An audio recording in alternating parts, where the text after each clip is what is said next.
So from an investor standpoint, I tell people time and time again, you never want to have a personal trading account. You always want to have a protected trading account. It needs to be in a structure that protects it from personal creditor claims. And that becomes the foundation of how we begin to build our trading business, to create a structure now where you can write off expenses that you've been told by your CPA or your financial planner are not deductible to you. So let me just show you exactly what I'm referring to here and why turning your trading into an actual business can make a lot of tax sense when you look at it holistically.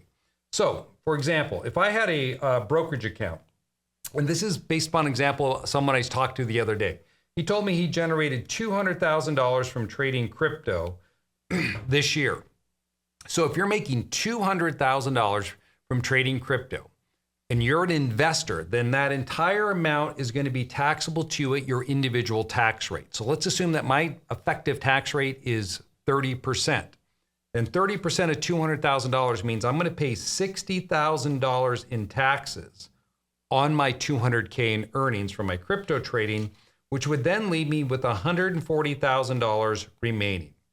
Now, let's also further assume that you had some expenses that you incurred because, we just don't come out of the gate and learn how to trade crypto or stocks and options and things like that. We typically make an investment in ourselves by hiring or taking courses in order to learn this. So let's assume that this individual spent or incurred $14,000 in trainings to learn how to trade crypto. And on top of that, he had some equipment that he had to buy, he bought new machines, computers, and things like that. And he spent another $6,000 in equipment. And then he had travel to go out to the event because he went out to some trainings. And say maybe there's another $10,000 in miscellaneous and travel and other expenses. So the total expenses he incurred is $30K. Well, the thing is that when you're an investor and you're trading in your own name, all of these expenses right here are non-deductible to you. So you may have made after taxes $140,000, but then you've got $30,000 as well in expenses. So what actually went into your pocket? $110,000. You see, what I want to do is I want to show you how to get out of this type of situation here where you're earning money, you're taxed on it, and then you're spending it. I want to put you in a position where you're earning money, you're deducting the $30,000, and you're only paying tax on what's left. Or even better yet, paying tax on even less than that because you have another entity that's working for you to pull some of that money off of your higher tax bracket and push it into a lower tax bracket so you can use those cash for that cash for other things. So how do we do that? So I took this client and what I told him is I said, here's what we're going to do. That personal account needs to become a protected account. So we're going to create for you a Wyoming limited liability company. We're going to set this up. You're going to be down here. You're going to be a member. You're only going to be one member because we're going to have a second member here in this company as well. So I'm going to set up the Wyoming LLC to hold your brokerage account. So now it's protected from creditors, but we also want to protect it from the IRS. And so in order to give you tax protection as well, we're going to need to create one additional entity. So if you're an active trader, this is where you want to go to turn it into a business. If you're not an active trader and you're like, well, Clint, I'm not doing that, but I do need protection for my brokerage account because it's my personal name, then you're going to set up the Wyoming LLC and you don't need to move on to step 2 here. For this individual, we went to step 2. Step 2 means that we created an additional entity in Wyoming. Here's his other Wyoming LLC. And this entity we set up to be a C corporation for tax purposes. Okay, why do I like a C corporation? Because it's taxed at a flat 21%.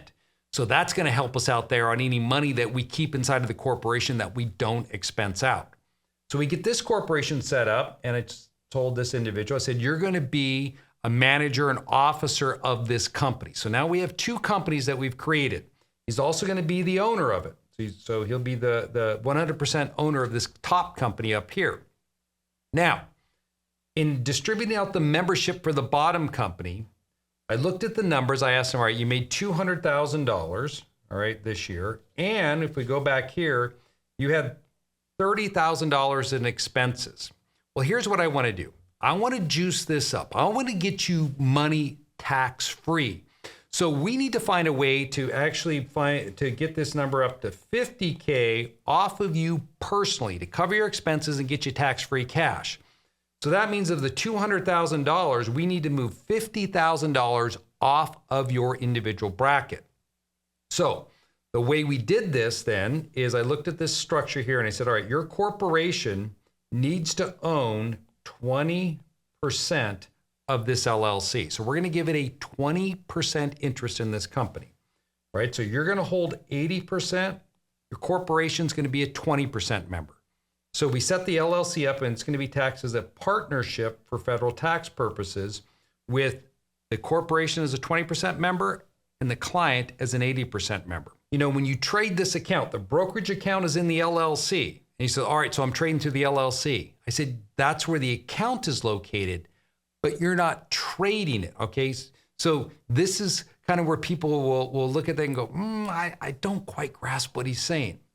So your orange box is going to enter into an agreement with your blue box to trade this account. But the way it's going to be compensated for trading your account is one part flat fee and the rest 20% of the profits. So how do we determine that flat fee? Well, we looked at, the $200,000 and our goal was to get 50K up here. So I said, why don't we do this?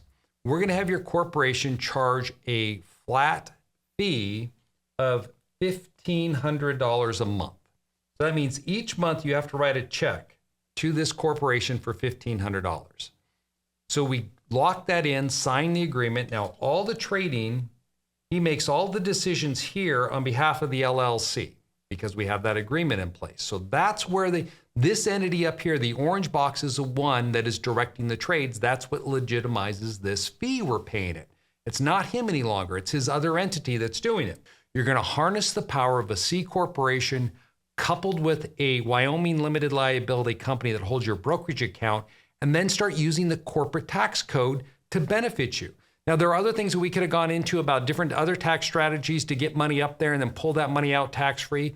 But the key is you want to earn money, you want to spend money, and you want to be taxed on whatever's left. Not what most people are doing when they're trading. Most of us fall into this trap. We trade, we pay tax on the proceeds, and then we take whatever's left and we use it to go out there and educate ourselves, go to events, pay for feeds, and all the stuff that you find out is non-deductible. Hey guys, if you liked the video, be sure to hit the like button, and I wish you the very best with your trading. Take care.